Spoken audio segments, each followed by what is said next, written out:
I think it's an important event because it's important to recognise the history of a group of people who've been so marginalised through time, and now that we are having more opportunities to speak out about our history, I think it's important to use the opportunity to do it in a public way so that other people can see that LGBT people have got a history that goes back a long way, have got a history that's worth talking about, and have got a history that needs to be more openly advertised.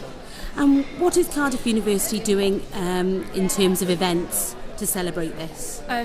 The Students' Union LGBT Plus Association are having a couple of events in LGBT History Month, including an event specifically about history. We're hoping to have an event around a timeline when we get students to interact with the timeline, see how much they know about LGBT history. We're hoping to screen a couple of films perhaps in the Students' Union, and the LGBT Staff Network are having an event where they focus on the theme of sport, LGBT in sport, specifically women in sport.